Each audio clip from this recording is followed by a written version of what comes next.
Imagine you're in a meeting, pitching an idea you know is solid, but the response? A lukewarm, "we'll think about it." Or worse, rejection without a clear reason. Frustrating, right? Or maybe you're the leader in that meeting, and you're buried in half-baked proposals that lack the right data, forcing you to spend time reworking them instead of making progress. These challenges boil down to one thing: decision-making.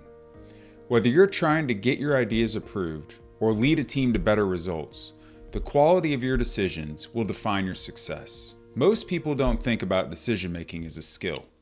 But here's the truth: decision-making is one of the biggest predictors of career success.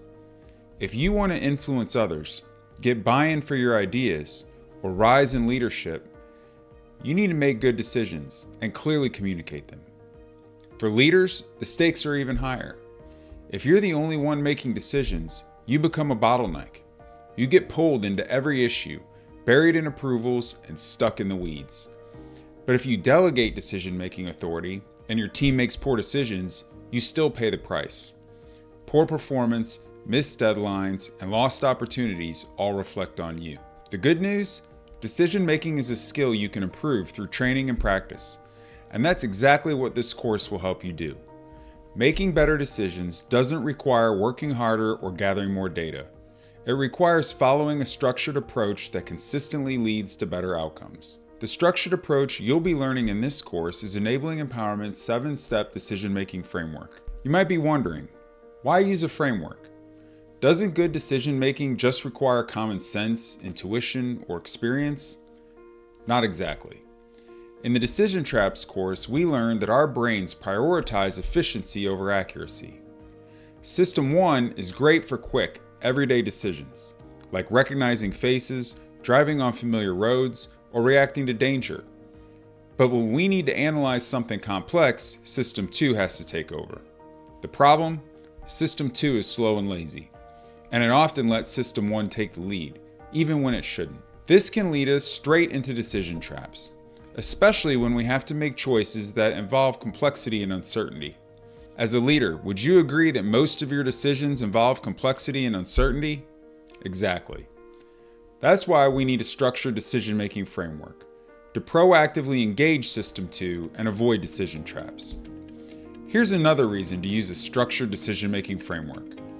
The best decision makers don't trust their gut. They follow a process. Research from McKinsey found that using a structured decision process improves outcomes 6 times more than analysis alone. Making good decisions isn't just about crunching more data.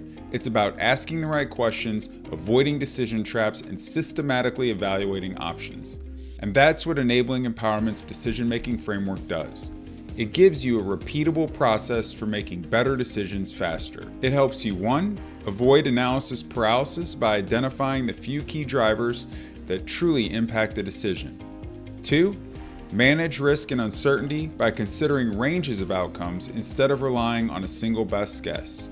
And 3, communicate decisions clearly and persuasively to get faster buy-in. Companies like Amazon, Microsoft, and Koch Industries train their teams on structured decision-making because it provides a measurable competitive advantage. I first learned about decision-making frameworks at Georgia Pacific after it was acquired by Koch Industries. Koch's leaders weren't just making decisions based on gut feel.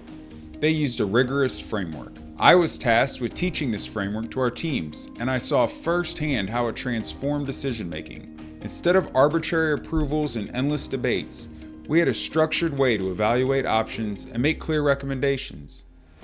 That ability to think through decisions and explain them well was a key reason I advanced in my career, from being an individual contributor to running plants to eventually becoming an executive at a billion-dollar public company.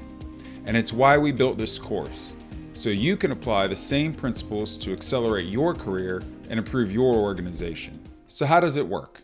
Enabling Empowerment's 7-step decision-making framework breaks decisions down into a clear, structured process. 1. Define the opportunity and objectives. We'll start by framing the problem or opportunity clearly to avoid misalignment and blind spots. 2. Develop a range of creative alternatives. Next, we'll generate creative options instead of defaulting to the first idea. 3. Identify key drivers.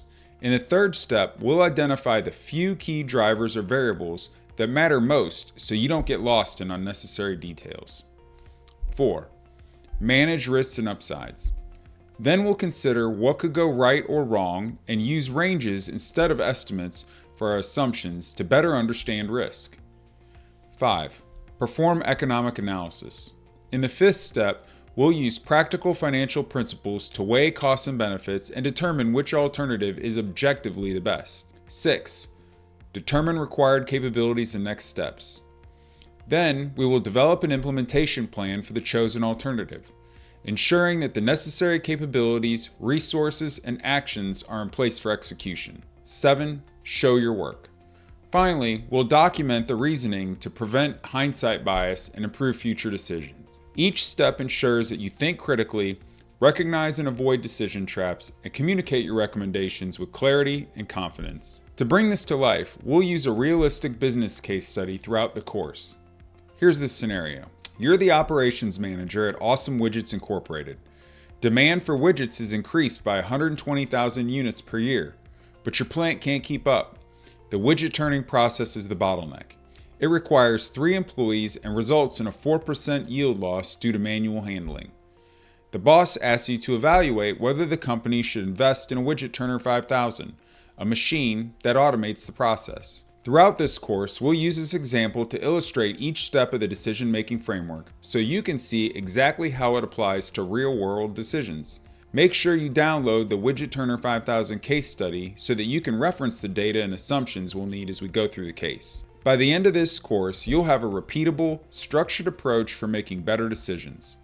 Whether you're recommending a project, evaluating a new strategy, or deciding how to allocate resources.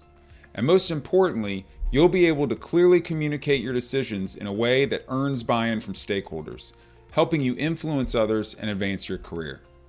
Let's get started with the first step, defining the opportunity.